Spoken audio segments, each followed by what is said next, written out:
Hey parents, welcome. Today we are going to be talking about parent-teacher conferences because it is the beginning of November, and in just a couple weeks you guys are going to be doing a parent-teacher conference with your child's teacher. And for a lot of people, they didn't get like a normal conference last year, and so we thought it would be a good sort of refresher on what to expect at the conference, what to think about beforehand. And what you want to kind of get out of it as a parent, because it's a really nice time to have that check in and really see how your child is doing in school. So the first thing, what to expect at the conference. One thing to expect is the report card. Okay, the report card is it's very simple for NUSD at this point. So basically, it breaks down our academic essential standards. So we've got English language arts and or Spanish if your child's at a dual immersion school. It'll break it down to literature, informational text, foundational skills, and writing. And what you'll notice is some of them you might not even get a grade for right away, or your child might not, depending upon whether which area they've hit. But for language arts, you'll probably get a mark for each, except for potentially informational text. They might not have covered that yet in school, since we're only a third quarter of the way through the school year, or whatever we are. I guess it's a third because it's a trimester. So what the way kids are graded is a 1 to 4 range. So 1 being they're just starting on their process of learning this material. 4 being they're meeting standards and they've moved well beyond it.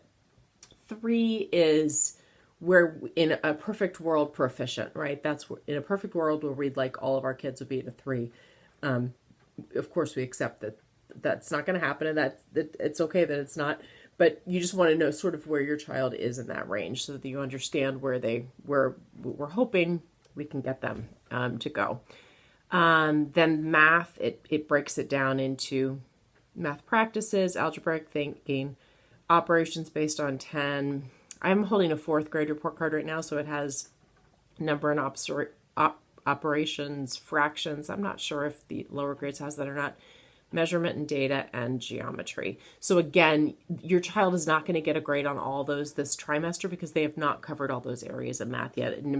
No grade has. So just don't worry about that. If there's blanks, that's why. Then there's a classification for science and engineering, and also for history and social studies, and then for PE and for music. And for PE and music, you get 2. You get the actual skill grade of how your child is doing on the skills they're doing, and then basically like their effort and their participation. And then the whole second half of the report card is all our graduate profile skills, which basically we also call the 6 C's. And that's communicator. What are they like in terms of communication? Critical thinking, collaboration, conscientious learner, culturally competent, and character. Those are the 6 C's as NUSD has defined them. And within those, there are three things for each one. So for instance, for communicator, we've got listen actively, considers others' ideas, and expresses thoughts and ideas clearly. So your child will be assessed based on how they do in their classroom with their classmates on those skills. So those are things to think about for you too. Like, how are they at your house with those things? Are they good at listening to other people, or do they sort of interrupt sometimes? Think about your dinner table. Think about the car conversations you all have. You can kind of apply the same things to your home, and are you seeing that same kid? Sometimes you'll look at your child's report card and say, oh yeah, I totally see the same kid you're seeing. Other times you'll look at it and you'll be surprised. It's not the same for you. And that's a great starting point for a conversation at a conference. If you see there's something that doesn't line up, you don't have to question the teacher about it. You can just say, gosh, that's so interesting because I have a very different experience with my child at home. So that is what you can kind of expect from the conference in terms of that's what the report card's going to look like. Okay. Then I'm just looking at my little notes here.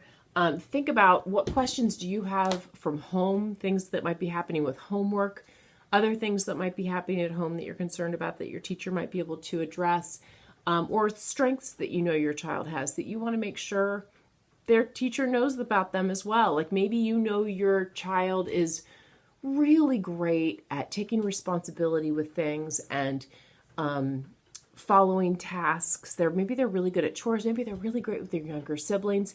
Maybe the teacher doesn't know that because they haven't had an opportunity to show that strength in class, or they haven't had a chance to work with younger kids, and you want them to know that about your child. And sometimes that information can be really helpful to us, because if we know that kiddo is really good at helping their siblings get ready for bed at night, or they're very good at taking care of their pets, that's something that we can try to adjust something in our class to benefit them. So think of this relationship you have with your teacher as being the team for your child, right? So it's, my daughter's name was Paige. So Team Paige, right? So we're all on the same team trying to help Paige be the most successful person she can be.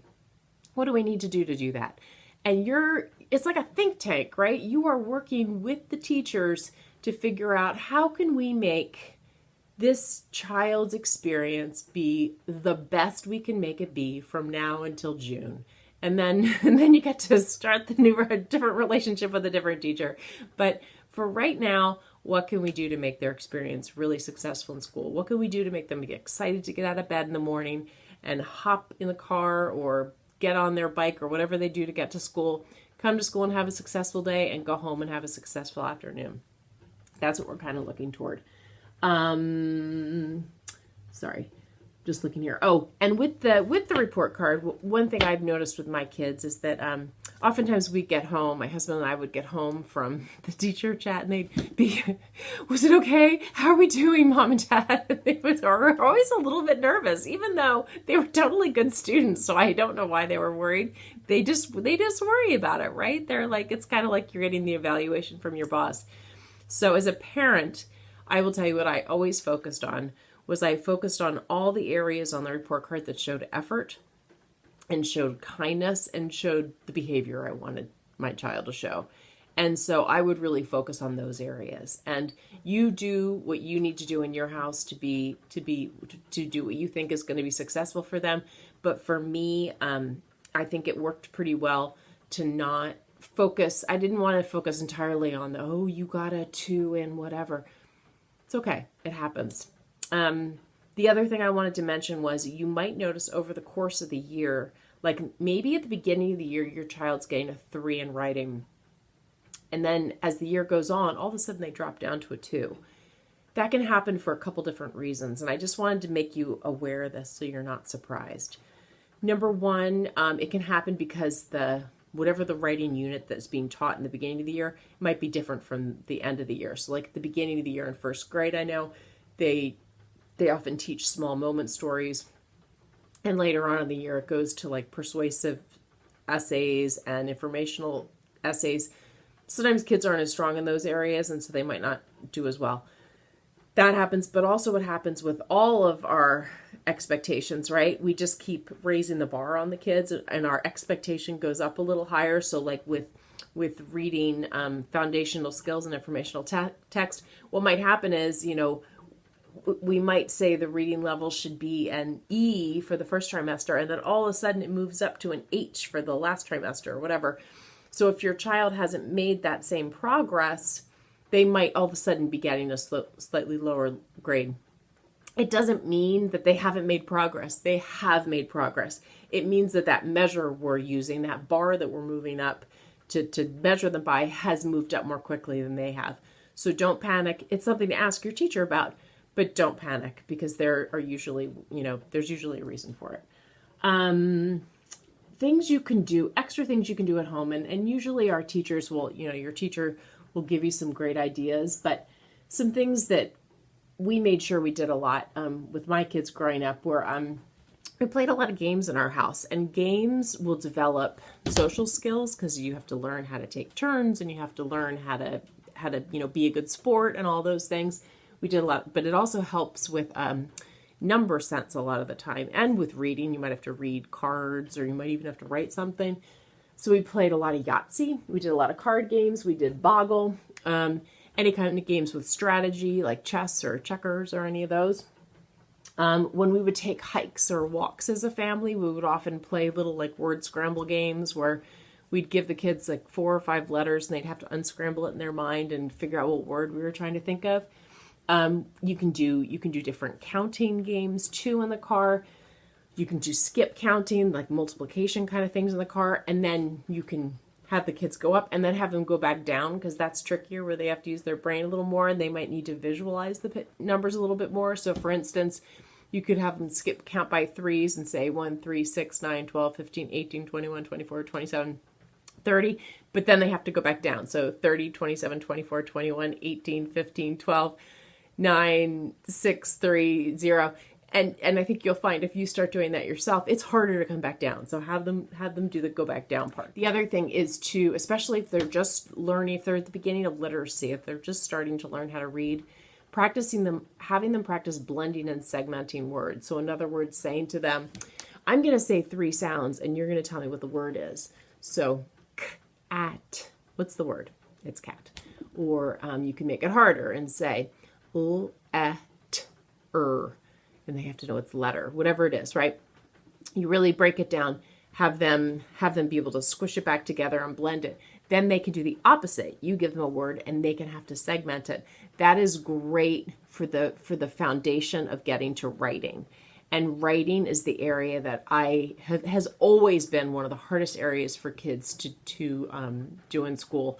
But I would say with the wacky year we had last year, writing, I think, really got influenced a lot, because I don't think kids did a ton of writing. I think they were on computers a lot. And it makes sense, right? You don't practice something, the muscle's not as strong, and you're just not going to be as good at it. So helping kids really reestablish those writing skills is going to be super important.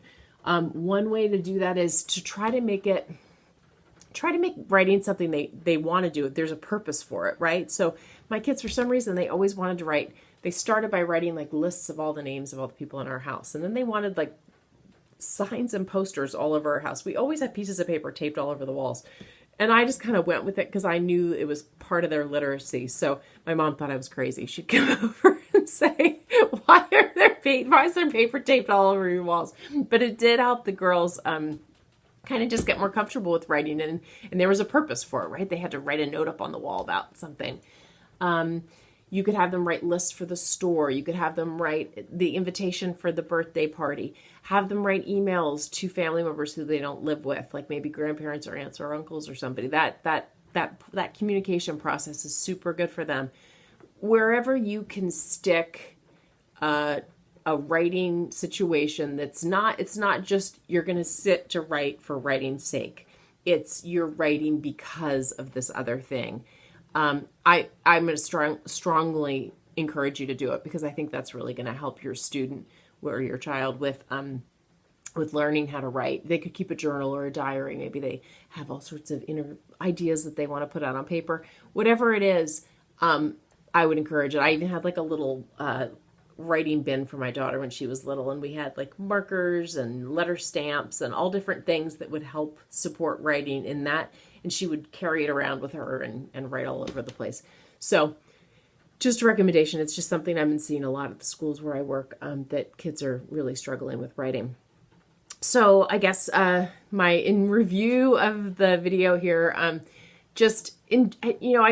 hope you have a great parent-teacher conference. I hope that you get any questions you have answered, and that you get an opportunity to really talk about your child, because you know your child better than any of us knows your child, right? You have raised them. You've known them since day one. So you are the ultimate expert on your child, and remember that. And use the teacher to help you to support your students, that they can be the most successful person that they can be.